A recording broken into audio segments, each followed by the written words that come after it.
सियार न्यायाधीश। किसी नदी के तटवर्ती वन में एक सियार अपनी पत्नी के साथ रहता था। एक दिन उसकी पत्नी ने लोहित रोहू मछली खाने की इच्छा व्यक्त की।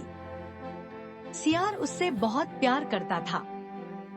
अपनी पत्नी को उसी दिन रोहित मछली खिलाने का वायदा कर सियार नदी के तीर पर उचित अवसर की तलाश में टहलने लगा। थोड़ी देर में सियार ने अनुतीरचारी और गंभीरचारी नाम के दो उदबिलाव मछलियों के घात में नदी के एक किनारे बैठे पाया। तभी एक विशालकाय रोहित मछली नदी के ठीक किनारे दुम हिलाती नजर आई।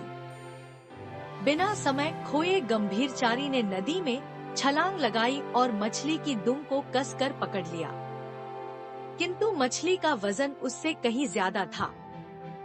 वह उसे ही खींचकर नदी के नीचे ले जाने लगी।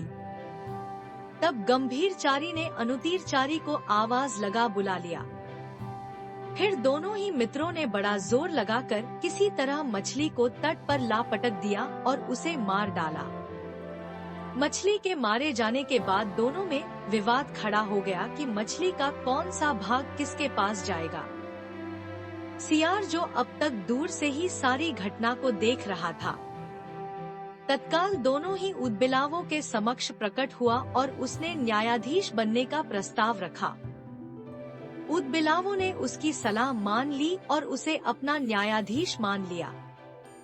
न्याय करते हुए सियार ने मछली के सिर और पूंछ अलग कर दिए और कहा, जाए पूंछ अनुतीरचारी को, गंभीरचारी पाए सिर, शेष मिले न्यायाधीश को, जिसे मिलता है शुल्क।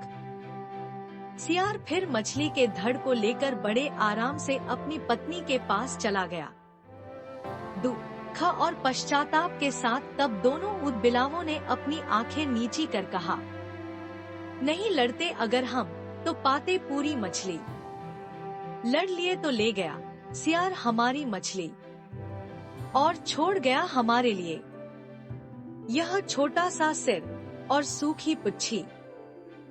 घटनास्थल के समीप ही एक पेड़ था जिसके पक्षी ने तब यह गायन किया, होती है लड़ाई जब शुरू, लोग तलाशते हैं मध्यस्थ, जो बनता है उनका नेता, लोगों की संपत्ति है लगती तब चुकने, किंतु लगते हैं नेताओं के पेट फूलने और भर जाती हैं उनकी तिजोरियां।